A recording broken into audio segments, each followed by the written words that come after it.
Hello everyone, स्वागत है आपका हमारे यूट्यूब चैनल सफलतम क्लासेस पर। मैं ज्योति सियाग आपके लिए लेकर आई हूँ एक बहुत ही interesting topic, work, energy and power.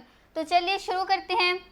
सबसे पहले हमारे पास आता है वर्क। वर्क वो होता है जब हम किसी बॉडी पर फोर्स लगाते हैं और वो कुछ ना कुछ डिस्प्लेसमेंट शो करती है, उसे कहते हैं वर्क। ये दो कंडीशन में सेटिस्फाई होता है, एक तो बॉडी पर फोर्स लगना ही चाहिए और दूसरा उस बॉडी में डिस्प्लेसमेंट होनी ही चाहिए। इसके एग्जाम्पल देखते हैं। हॉर्स पुल्स अ कार्ट, जब एक घोड़ा गाड़ी को खींचता है तो घोड़ा फोर्स लगाता है और गाड़ी में डिस्प्लेसमेंट होती है। इसी प्रकार an engine pulls a train, engine force लगाता है और पीछे गाड़ी में डिस्प्लेसमेंट होती है, इसमें वर्क डन होता है। Work done by a constant force, measurement of work done when the force acts along the direction of motion. इस केस में देखिए फोर्स इस डायरेक्शन में लग रहा है और इसी डायरेक्शन में डिस्प्लेसमेंट हो रही है, तो product of force and displacement is called work done. W is equal to force into displacement.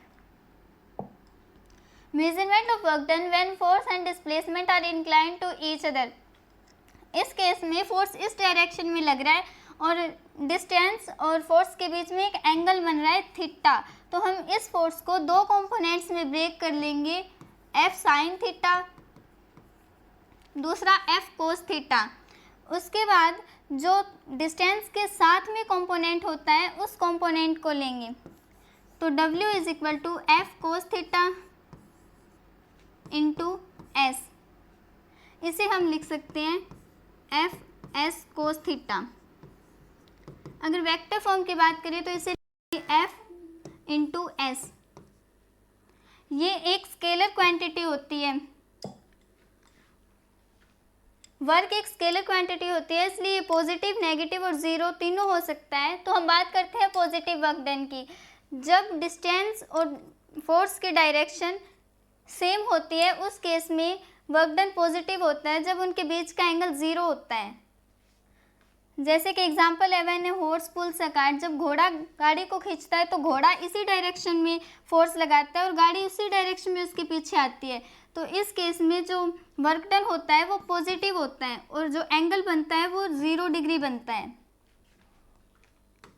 आगे देखिए नेगेटिव वर्क डन।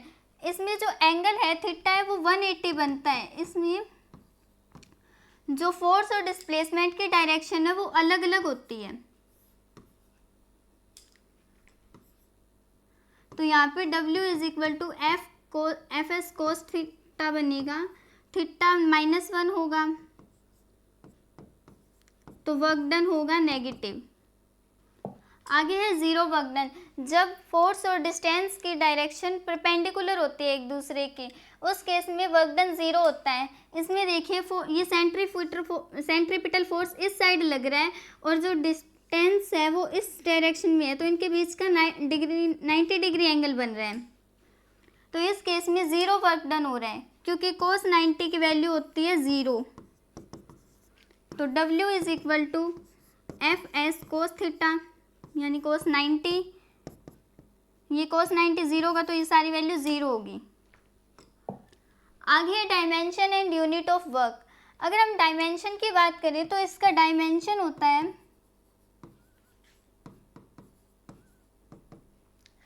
वर्क का फॉर्मूला होता है F डॉट S।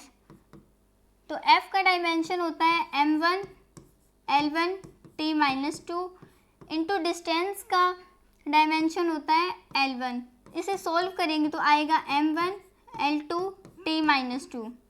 इसी प्रकार अगर हम इसके यूनिट की बात करें तो इसकी यूनिट होती है, F की यूनिट होती है न्यूटन और S की यूनिट होती है मीटर, तो इसकी यूनिट होगी न्यूटन मीटर। SI यूनिट की बात करें तो इसे बोलते हैं जूल, जिसे हम J से डिनोट करते हैं। अगर CGS सिस्टम में बात करें तो फोर्स को लिखा जाता है डायन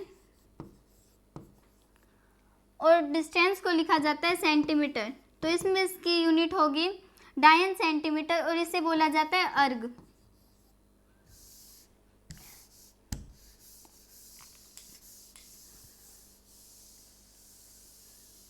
अगर हम इनके रिलेशन की बात करें, CGS सिस्टम और SI यूनिट के रिलेशन की बात करें तो होता है 1 न्यूटन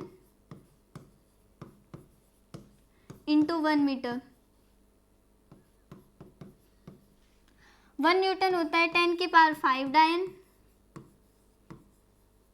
और 1 मीटर होता है 10 की पावर 2 सेंटीमीटर।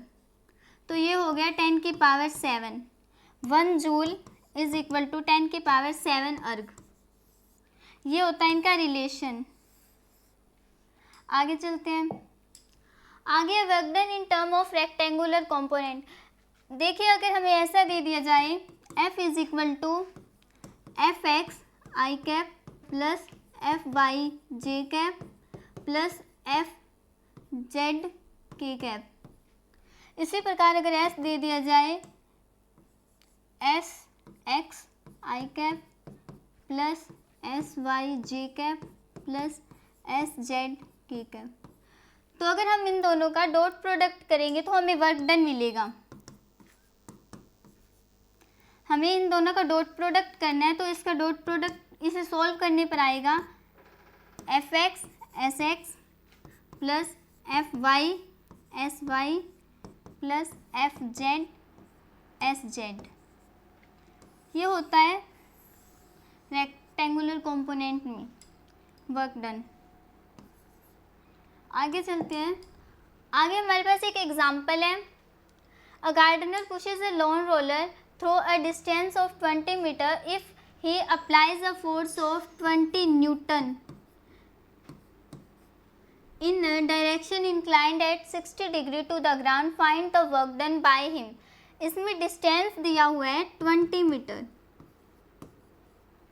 और जो फोर्स है वो दिया हुआ है 20 न्यूटन, और इसमें वर्क डन पूछा गया है। तो वर्क डन होता है एफ एस कोस थीटा। तो एफ की वैल्यू दी गई है 20, एस की वैल्यू भी दी गई है 20 और कोस थीटा दिया हुआ है कोस 60। तो कोस 60 की वैल्यू क्या होती है 1/2। कोस 60 की वैल्यू 1/2।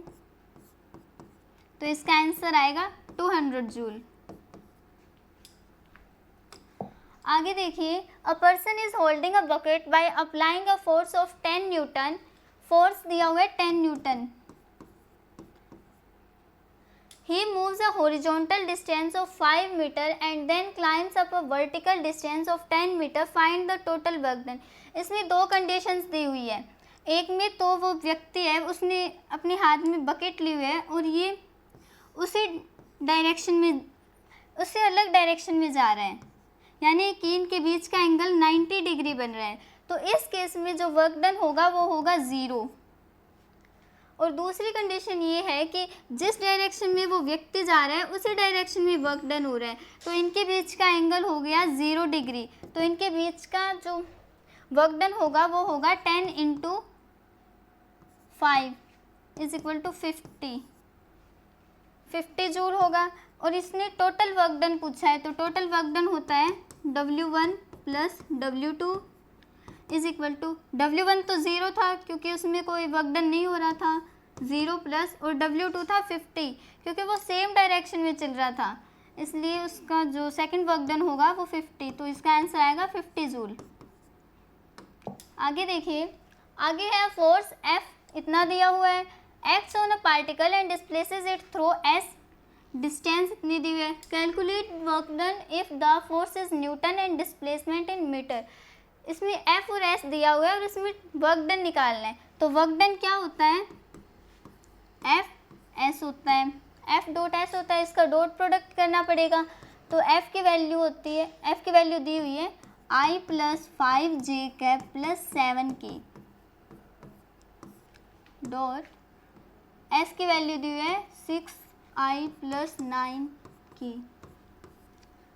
इसका हमें डॉट प्रोडक्ट करना है। अगर हम इसका डॉट प्रोडक्ट करेंगे तो I को I वाले के साथ I के साथ मैच मल्टीप्लाई करेंगे, J वाले को J के साथ मल्टीप्लाई करेंगे, K वाले को K के साथ। तो अगर I को इसके साथ मल्टीप्लाई करें तो I इंटू I होता है 1, J इंटू J होता है 1 और K इंटू K होता है 1। तो अगर हम I को 6I के साथ मल्टीप्लाई करें तो इसका आएगा 6 इंटू 1 प्लस, अगर 5 को आगे मल्टीप्लाई करेंगे, लेकिन आगे जे का कंपोनेंट नहीं है, तो सीधा 5 इंटू 0 प्लस 7 इंटू 9, इसका आंसर आ गया 69 जूल। आगे देखिए, आगे work done by variable force. Force और डिस्टेंस का ग्राफ वर्क डन देता है। Area under force distance graph gives work done. तो अगर हम इस ग्राफ का वर्क डन निकालें तो हम पहले छोटे छोटे टुकड़ों में डिवाइड कर लेंगे। इसे बिल्कुल छोटे छोटे टुकड़े में डिवाइड करके पहले एक छोटे से टुकड़े का निकाल लेंगे वर्क डन, उसके बाद में उन सभी को ऐड कर देंगे।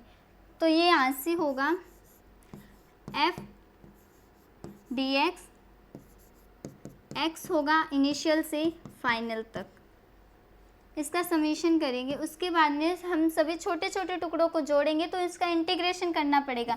तो W is equal to F d x, integration करेंगे, इसका करेंगे 0 से W तक, इसका करेंगे x इनिशियल से x फाइनल तक। ठीक है, आगे चलते हैं। आगे क्वेश्चन है, a particle moves along the x axis from x is equal to 0 from x is equal to 0 to x is equal to 5 metre under the influence of a force given by f की value इतनी दी हुई है, find the work done। x है वो 0 से 5 तक दिया हुआ है, तो हमें इस केस में वर्क डन निकालना है। वर्क डन निकालने के लिए इसका इंटीग्रेशन करना पड़ेगा। इंटीग्रेशन करेंगे f और dx, इनका इंटीग्रेशन करेंगे, इसका करेंगे 0 से 5 तक, इसका करेंगे 0 से w तक। इसका तो हो गया w is equal to f की वैल्यू दी हुई है 7 minus 2x plus 3x square dx 0 से 5 तक। अगर हम इसका इंटीग्रेशन करते हैं तो इसका इंटीग्रेशन आएगा 7x 2x square by 2 plus 3x cube by 3, 0 से 5 तक। अगर हम इसे सॉल्व करेंगे और x की वैल्यू 5 पुट करेंगे, क्योंकि ये 0 से 5 तक है, तो 7 इंटू 5 माइनस x का स्क्वायर 25 प्लस x का क्यूब 125, तो इसका आंसर आ गया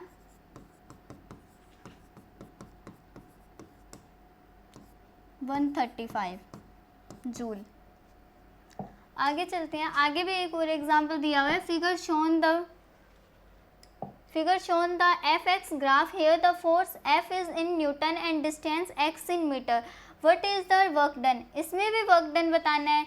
तो ये जो यहाँ से चलता है, इसने 10 न्यूटन तो वर्क डन किया है और ये 1 मीटर में किया है। इसने 1 मीटर में 10 न्यूटन वर्क किया है, तो हम पहले इसका निकाल लेंगे। 10 इंटू 1 इज इक्वल टू 10। उसके बाद में इसका निकाल लेंगे। ये नीचे की तरफ वर्क डन हो रहा है तो ये नेगेटिव होगा। 10 इंटू 1 इज इक्वल टू 10, लेकिन ये नीचे की तरफ हो रहा है, नेगेटिव की तरफ हो रहा है, तो ये नेगेटिव होगा। और इसका भी यही होगा 10। जब हम इन सबको ऐड करेंगे तो 10 माइनस 10 प्लस 10, ये तो कैंसिल हो जाएगा, तो इसका आंसर आएगा 10 जूल। आगे देखिए, आगे है energy. Energy of a body is defined as its capacity और ability to do work. Energy वो होती है जो वर्क कि हमने कितना वर्क किया है, उस वर्क को करने में हमें कितनी एनर्जी लगी है, उसे कहते हैं एनर्जी। एनर्जी की भी एसआई यूनिट जूल होती है, सेम एज वर्क। डायमेंशन भी सेम ही होता है और इसके सीजीएस सिस्टम में भी यूनिट अर्ग होती है। आगे है mechanical energy. Sum of kinetic energy plus potential energy is called mechanical energy. Kinetic energy और पोटेंशियल एनर्जी के सम को ही मैकेनिकल एनर्जी कहते हैं। आगे है kinetic energy. The energy possessed by a body by virtue of its motion. जब भी कोई बॉडी मूव कर रही होती है तब उसमें जो एनर्जी होती है उसे काइनेटिक एनर्जी कहते हैं। एग्जाम्पल देखो, a moving hammer drives A nail into a would. जब हम किसी भी नेल के ऊपर हथौड़ा मारते हैं तो वो वर्क डन करती है, वो मोशन में आ जाती है, तो उसमें काइनेटिक एनर्जी होती है उस टाइम। आगे है the kinetic energy of a body can be determined by calculating the amount of work required to bring the body into motion from its state of rest as shown in figure। Figure बनाया नहीं हुआ, बना लेते हैं। यहाँ पे velocity होगी 0, ये s डिस्टेंस चला है तो यहाँ पर इसकी वेलोसिटी हो गई v। तो हम सबसे पहले देखते हैं वर्क डन होता है Fs। F क्या होता है, ma इंटू एस। ए तो निकालना पड़ेगा, अगर हम ए निकालते हैं तो v square minus u square is equal to 2as। V square क्या दिया हुआ है v square minus u square दिया हुआ है 0 इज इक्वल टू as। अगर हम यहाँ से a की वैल्यू निकालें तो a इज इक्वल टू वी स्केयर बाई 2s, और ये a की वैल्यू अगर इसमें पुट कर देंगे तो आएगा m into v square by 2s